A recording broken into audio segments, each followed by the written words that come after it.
गिल्लू।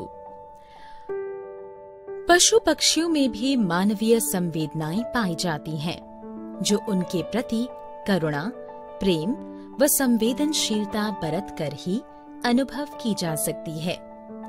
हमें इन निरीह बेजुबान जीव जंतुओं के प्रति संवेदनशील बनकर उसके साथ प्रेम पूर्वक व्यवहार करना चाहिए। आइए इस रेखा चित्र के माध्यम से लेखिका और छोटे से जीव गिलहरी के स्नेहपूर्ण संबंध को जानने का प्रयास करें।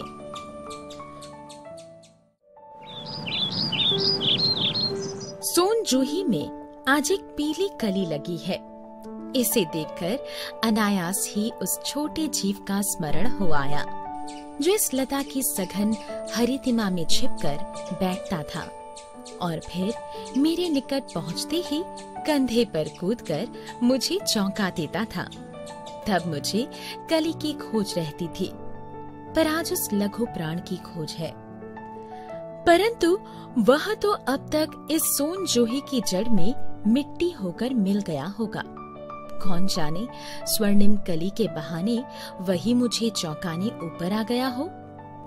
अचानक एक दिन सवेरे कमरे से बरामदे में आकर मैंने देखा, 2 कौवे एक गमले के चारों ओर चोंचों से छुआ छुआवल जैसे खेल खेल रहे हैं। यह काक भुशुंडी भी विचित्र पक्षी है। एक साथ समादरित, अनादरित, अति सम्मानित, अति अवमानित। हमारे बेचारे पुरखे ना गरुड़ के रूप में आ सकते हैं, ना मयूर के, ना हंस के। उन्हें पितर पक्ष में हमसे कुछ पाने के लिए काक बनकर ही अवतीर्ण होना पड़ता है। इतना ही नहीं, हमारे दूरस्थ प्रियजनों को भी अपने आने का मधु संदेश इनके कर्कश स्वर में ही देना पड़ता है। दूसरी ओर हम कौवा और काव काव करने को अवमानना के अर्थ में ही प्रयुक्त करते हैं। मेरे काक पुराण के विवेचन में अचानक बाधा आ पड़ी, क्योंकि गमले और दीवार की संधि में छिपे एक छोटे से जीव पर मेरी दृष्टि रुक गई। निकट जाकर देखा, गिलहरी का छोटा सा बच्चा है, जो संभवतः घोंसले से गिर पड़ा है और अब कौवे जिसमें सुलभ आहार खोज रहे हैं। काक द्वय की चोंचों के 2 घाव उस लघु प्राण के लिए बहुत थे, अतः वह निश्चेष्ट सा गमले से चिपटा पड़ा था। सबने कहा, कौवे की चोंच का घाव लगने के बाद यह बच नहीं सकता, अतः इसे ऐसे ही रहने दिया जाए। परंतु मन नहीं माना। उसे हौले से उठाकर अपने कमरे में लाई। फिर रुई से रक्त पोंछकर घावों पर पेनिसिलिन का मरहम लगाया। रुई की पतली बत्ती दूध से भिगोकर जैसे तैसे उसके नन्हे से मुंह में लगाई, पर मुंह खुल न सका और दूध की बूंदें दोनों ओर ढुलक गई। कई घंटों के उपचार के उपरांत उसके मुंह में एक बूंद पानी टपकाया जा सका। तीसरे दिन वह इतना अच्छा और आश्वस्त हो गया कि मेरी उंगली अपनी 2 नन्हे पंजों से पकड़कर नीले कांच के मोतियों जैसी आंखों से इधर उधर देखने लगा। 3-4 मास में उसके स्निग्ध रोएं, झब्बेदार पूंछ और चंचल चमकीली आंखें सबको विस्मित करने लगी।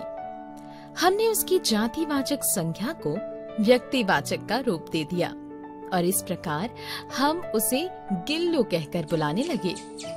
मैंने फूल रखने की एक हल्की डलिया में रुई बिछाकर उसे तार से खिड़की पर लटका दिया। वही 2 वर्ष गिल्लू का घर रहा। वह स्वयं हिलाकर अपने घर में झूलता और अपनी कांच के मनकों सी आंखों से कमरे के भीतर और खिड़की से बाहर न जाने क्या देखता समझता रहता था। परंतु उसकी समझदारी और कार्यकलाप पर सबको आश्चर्य होता था। जब मैं लिखने बैठती, तब अपनी ओर मेरा ध्यान आकर्षित करने की उसे इतनी तीव्र इच्छा होती थी कि उसने एक अच्छा उपाय खोज निकाला। वह मेरे पैर तक आकर सर से पर्दे पर चढ़ जाता और फिर उसी तेजी से उतरता। उसका यह दौड़ने का क्रम तब तक चलता जब तक मैं उसे पकड़ने के लिए ना उठती। कभी मैं गिल्लू को पकड़कर एक लंबे लिफाफे में इस प्रकार रख देती थी कि उसके अगले 2 पंजों और सिर के अतिरिक्त सारा लघुगांठ लिफाफे के भीतर बंद रहता। इस अद्भुत स्थिति में कभी-कभी घंटों मेज पर दीवार के सहारे खड़ा रहकर वह अपनी चमकीली आंखों से मेरा कार्यकलाप देखा करता। भूख लगने पर चिक चिक करके मानो वह मुझे सूचना देता और काजू या बिस्कुट मिल जाने पर उसी स्थिति में लिफाफे से बाहर वाले पंजों से पकड़कर उसे कुतरता। फिर गिल्लू के जीवन का प्रथम बसंत आया। नीम चमेली की गंध मेरे कमरे में हौले हौले आने लगी। बाहर की गिलहरियां खिड़की की जाली के पास आकर चिक चिक करके ना जाने क्या कहने लगी। गिल्लू को जाली के पास बैठकर अपने पन से बाहर झांकते देखकर मुझे लगा कि इसे मुक्त करना आवश्यक है। मैंने कीले निकालकर जाली का एक कोना खोल दिया और इस मार्ग से गिल्लू ने बाहर जाने पर सचमुच ही मुक्ति की सांस ली। इतने छोटे जीव को घर में पले कुत्ते बिल्लियों से बचाना भी एक समस्या ही थी। आवश्यक कागज पत्रों के कारण मेरे बाहर जाने पर कमरा बंद ही रहता है। मेरी कॉलेज से लौटने पर जैसे ही कमरा खोला गया और मैंने भीतर पैर रखा, वैसे ही गिल्लू अपनी जाली के द्वार से भीतर आकर मेरे पैर से सिर और सिर से पैर तक दौड़ लगाने लगा। तब से यह नित्य का क्रम हो गया।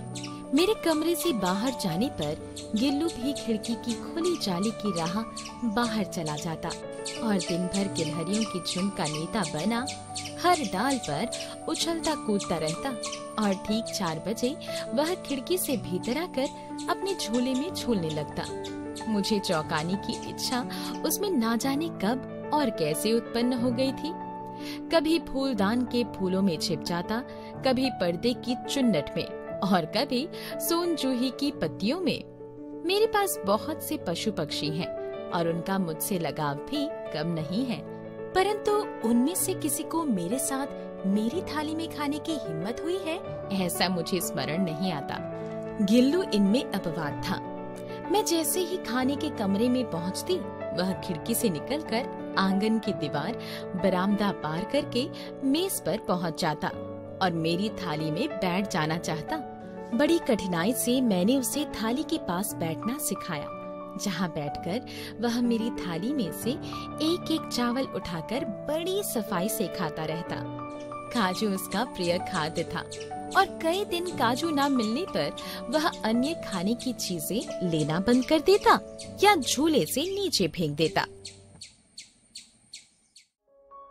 उसी बीच मुझे मोटर दुर्घटना में आहत होकर कुछ दिन अस्पताल में रहना पड़ा। उन दिनों जब मेरे कमरे का दरवाजा खोला जाता, गिल्लू अपने झूले से उतरकर दौड़ता और फिर किसी दूसरे को देखकर उसी तेजी से अपने घोंसले में जा बैठता। सब उसे काजू दे आते, परंतु अस्पताल से लौटकर जब मैंने उसके झूले की सफाई की तो उसमें काजू भरे मिले, जिनसे ज्ञात होता था कि वह उन दिनों अपना प्रिय खाद्य कितना कम खाता रहा। मेरी अस्वस्थता में वह तकिए पर सिरहाने बैठकर अपने नन्हे नन्हे पंजों से मेरे सिर और बालों को इतने हौले हौले सहलाता रहता कि उसका हटना एक परिचारिका के हटने के समान लगता। गर्मियों में जब मैं दोपहर में काम करती रहती तो गिल्लू ना बाहर जाता ना अपने झूले में बैठता। उसने मेरे निकट रहने के साथ गर्मी से बचने का एक सर्वथा नया उपाय खोज निकाला था। वह मेरे पास रखी सुराही पर लेट जाता और इस प्रकार समीप भी रहता और ठंडक में भी रहता। गिलहरियों की जीवन की अवधि 2 वर्ष से अधिक नहीं होती, अतः गिल्लू की जीवन यात्रा का अंत आ ही गया। दिन भर उसने ना कुछ खाया ना बाहर गया। रात में अंत की यातना में भी वह अपने झूले से उतरकर मेरे बिस्तर पर आया और ठंडे पंजों से मेरी वही उंगली पकड़कर हाथ से चिपक गया, जिसे उसने अपने बचपन की मरणासन स्थिति में पकड़ा था। पंजे इतने ठंडे हो रहे थे कि मैंने जागकर हीटर चलाया और उसे उष्णता देने का प्रयत्न किया, परंतु प्रभात की प्रथम किरण के स्पर्श के साथ ही वह किसी और जीवन में जागने के लिए सो गया।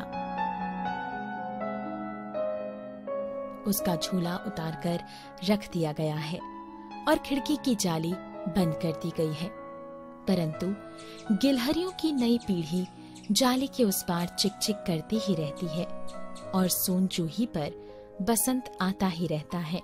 सोन जूही की लता के नीचे गिल्लू को समाधि दी गई है, इसलिए भी कि उसे वह लता सबसे अधिक प्रिय थी, इसलिए भी कि उस लघुगात का किसी वासंती दिन जूही के पिताब छोटे फूल में खिल जाने का विश्वास मुझे संतोष देता है।